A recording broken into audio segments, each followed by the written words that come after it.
Selamat pagi, perkenalkan nama saya Suryani Sirait.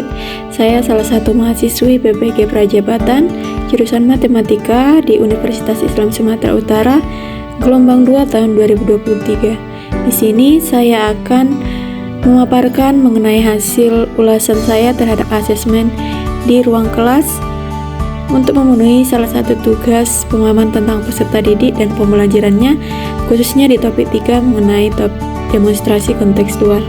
Adapun modul ajar yang saya analisis adalah modul ajar mata pelajaran matematika dengan fase E di kelas 10 SMA dengan materi bilangan, aljabar, dan fungsi eksponen dan logaritma. Baiklah, langsung saja kita mulai.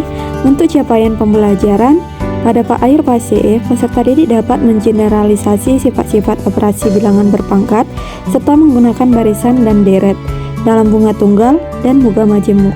Mereka dapat menggunakan sistem persamaan linear 3 variabel, sistem pertidaksamaan linear 2 variabel, persamaan dan fungsi kuadrat, dan persamaan dan fungsi eksponensial dalam menyelesaikan masalah. Mereka dapat menentukan perbandingan trigonometri dan memecahkan masalah yang melibatkan segitiga siku-siku.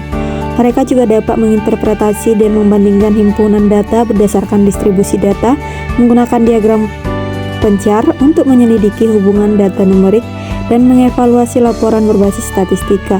Mereka dapat menjelaskan peluang dan menentukan frekuensi harapan dari kejadian majemuk dan konsep dari kejadian saling bebas dan saling lepas. Adapun yang menjadi tujuan pembelajaran dalam modul ajar ini adalah yang pertama menerapkan operasi pada bilangan berpangkat, kemudian menerapkan operasi pada bilangan irasional, menerapkan konsep logaritma, kemudian menyelesaikan masalah kontekstual yang berkaitan dengan operasi pada bilangan berpangkat, selanjutnya menyelesaikan masalah kontekstual yang berkaitan dengan operasi pada bilangan irasional, dan yang terakhir menyelesaikan masalah kontekstual yang berkaitan dengan logaritma. Berdasarkan pengamatan saya terhadap asesmen yang diberikan adalah asesmen formatif dengan bentuk diagnostik dan asesmen kelompok dan individu.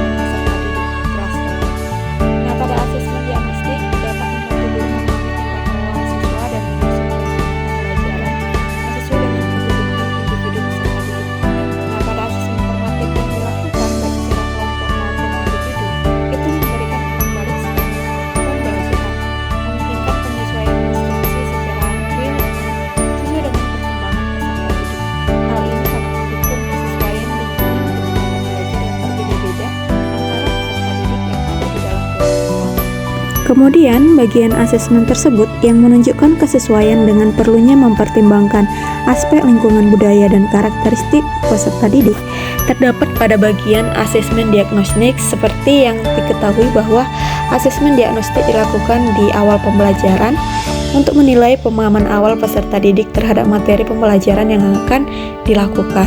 Nah, dalam asesmen diagnostik penting untuk memahami latar belakang budaya dan karakteristik peserta didik karena dapat mempengaruhi pemahaman awal mereka terhadap materi. Asesmen diagnostik yang sensitif terhadap keberagaman budaya dan kebutuhan individu dapat membantu guru merancang pembelajaran yang sesuai. Kemudian yang berikutnya bagian dalam asesmen yang menunjukkan kesesuaian dengan kemampuan peserta didik terdapat pada bagian asesmen formatif.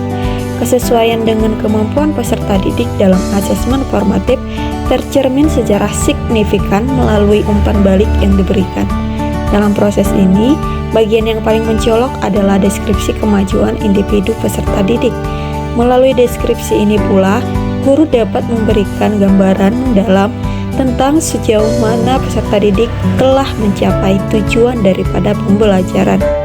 Umpan balik tersebut tidak hanya memberikan sorotan terhadap kekuatan yang dimiliki peserta didik, tetapi juga mengidentifikasi area-area yang memerlukan perhatian lebih. Dengan memberikan umpan balik konstruktif dan spesifik, asesmen formatif dapat mengarah pada pemahaman yang lebih baik terkait potensi dan tantangan yang dihadapi oleh peserta didik. Selain itu, efektif juga mencakup rekomendasi perbaikan yang dapat membantu peserta didik mengembangkan strategi pembelajaran yang lebih efektif. Kemudian Kemudian selanjutnya, bagian dari asesmen tersebut sudah menunjukkan bahwa asesmen tersebut memberikan ruang bagi peserta didik untuk memberikan umpan balik terhadap proses pembelajaran yang ada pada asesmen formatif, tepatnya ada di lembar reflektif. Kesesuaian asesmen formatif dengan kebutuhan peserta didik dapat tercermin melalui mekanisme umpan balik yang terbuka dan inklusif.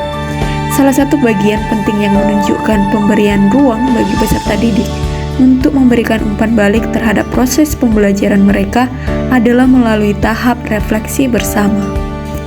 Nah, di dalam tahap inilah peserta didik diminta menyampaikan apa yang ingin mereka ketahui tentang materi yang dipelajari dan sejauh mana pemahaman mereka tentang materi yang sedang diajarkan. Hal ini menciptakan lingkungan yang memfasilitasi dialog dua arah antara guru dan peserta didik. Dengan demikian, memberikan kesempatan bagi mereka untuk berpartisipasi aktif dalam proses umpan balik. Jadi bukan hanya sebagai alat, tapi juga menjadi sarana komunikasi yang efektif. Melalui refleksi bersama, guru juga dapat memahami lebih baik lagi tentang cara peserta didik merespon pembelajaran dan mengadaptasi metode pengajaran secara prefisik. Oleh karena itu, kegiatan refleksi mengutamakan keterlibatan peserta didik dalam evaluasi pembelajaran, mengakui dan menghormati pengalaman mereka, serta membangun fondasi untuk perbaikan yang lebih efektif di masa yang akan datang. Lantas timbul pertanyaan, jika Anda menjadi guru di kelas tersebut, hal apa yang ingin Anda tingkatkan untuk lebih memaksimalkan efektivitas asesmen dengan memperhatikan tahapan perkembangan peserta didik, lingkungan budaya, dan karakter peserta didik serta kemampuan peserta didik? Tuliskan pendapatmu secara lengkap.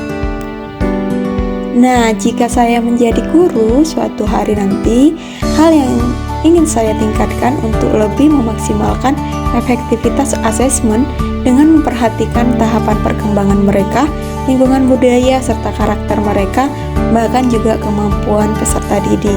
Saya juga akan menerapkan asesmen diagnostik pada awal materi baru dan melakukan refleksi dan evaluasi pada akhir pembelajaran dengan memberikan soal pengetahuan agar mereka dapat melihat sejauh mana perkembangan peserta didik dalam mencapai keberhasilan dan tujuan pembelajaran. Di asesmen awal, saya gunakan untuk melakukan pemetaan terhadap peserta didik.